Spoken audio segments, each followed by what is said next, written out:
Good evening, folks. Thank you for coming over here and scrolling down through the tube lands and finding your way over here. And thank you all the people for just coming here and checking me out because YouTube don't be throwing the notifications out. Man, oh good gracious, what this? Oh my, let me see here. I'm gonna edit that out. They gotta be holding down a man, the man holding down the man, or the big tech. It was said in the movie 1984, the book. I associate the movie because of my attention deficit disorder. Kind of renders my whole thing with reading books. So don't get me wrong, I like to read some books, but it's real hard for me to stay focused on one thing. I want to move around a lot, so movies kind of help me out a little bit. The pictures, let me see the pictures, and I can do a lot with that. Anyways, speaking of pictures, when you see things and you do things and you tell things and you communicate things, you have to use words that have meaning behind it. Meaning requires things you have to be honest. That's where with words with meaning creates a situation for honesty or dishonesty. I didn't wash my hands. I'm about to leave the shop, so anyways, forgive me for being dirty on camera. Uh, it, what I'm getting to is I've got an article that I was closing the computer up and I was getting ready to be like, I gotta go home, and then I'm like, oh, I gotta put this out. This is crazy. So Harvard has these professors that are supposed to be extremely, like in a higher place because they are Harvard professors. You better get out of the way while they drive the big old Cadillac through there because I'm from Harvard and I'm a professor and I'm built on integrity and standards that exceeds any of you little peon folks with blue collars and your name on your shirt. That's what they say, right?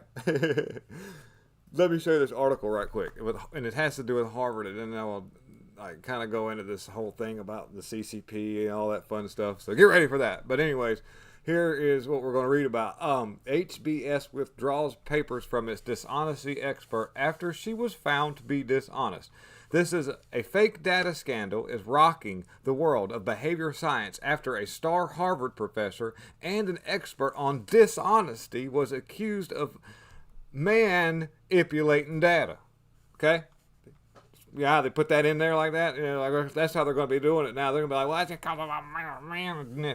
Anyway, last week the Psychological Sciences and Academic Journal withdrew two papers from the Francesca Gino, a professor of business administration at Harvard Business School.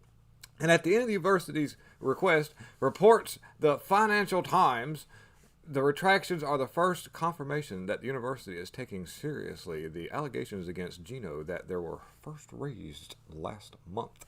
A month ago, that's all. So the papers were retracted by Psychological Science, Evil Genius, How Dishonesty Can Lead to Greater Creativity. Okay, all right, this is the name of the books, I guess, or something like that. The name of the book is Evil Genius, How Dishonesty Can Lead to Greater Creativity. Now, I don't want to make this a 2-hour video about honesty and dishonesty and how you can find yourself in a false reality because of the fact that you told yourself that it's this way for so long, or you've been exposed to something or some sort of algorithm that puts you in that place. But we'll try to wrap it up in that little bit. So another one was the feelings of inauthenticity produces feelings of immorality and impurity from 2014 and 2015, respectively, were the subject of takedown last month by gosh, this book's out for a long time, by Data Colada, a blog that analyzes the reliability and data in social science. So these are, I guess, probably the real fact checkers, or somebody that actually goes and will look behind and see where do we go with these documents, or is this a book that we need to, because I guess maybe there was probably public outcry amongst some of the students and other people like this is not right. Okay, so you see how it was all played out in several of the books and all. The moral of the story is, right quick, and I'll make it as quick as I can. The moral of the story is, it takes a long time to build a relationship where you can really trust somebody. You know a lot of people in your life. Everybody does. And you have a lot of people who want to be your friends. And that's a good thing. There's nothing wrong with having a healthy social life or a camera that decides to brighten and dim while I'm doing my stream. But whatever, however that works, you just kind of roll through that. But always remember, there are dangers in that because with a lot of numbers comes a lot of responsibility when it has to be able to deal with the ins and outs in life and what it takes to actually be having a sustainable friendship. And break that down to something a little bit more separated, like somebody you put a lot of trust in to make decisions for your community and how your life might turn out in the next few years because of policies implemented for preservation of some sort of culture. So you've got these people that are leading these people that are going to take these positions, and these are your college professors and your tutors and your mentors and all this stuff. And now that you've distorted this area of right and wrong through the ability to use atheism and this Marxism technique that's so by the book from 1700s. Yes, we weren't paying attention and you got us, okay, but we see what's going on now. And there's a whole generation of people who don't like what we're saying because it's been their religion their whole life. And the only thing that's going to be out that will come out of this is over time people will see what's sustainable and what's not if we can just lead by example. And by the way, Harvard College is well known for accepting super huge amounts of CCP money.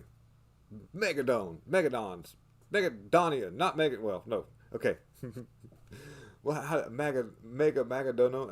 How do you even say that? Not, but long story short, there's probably some kind of ties that may go with that. You might be finding yourself, okay, I gave you all this money, now I want you to mess these people up, but do it with a college smile, and like, okay, and then you being the person with the ability to send your child to a wonderful college. Oh, by the way, with affirmative action, with affirmative action that they really wanted so bad.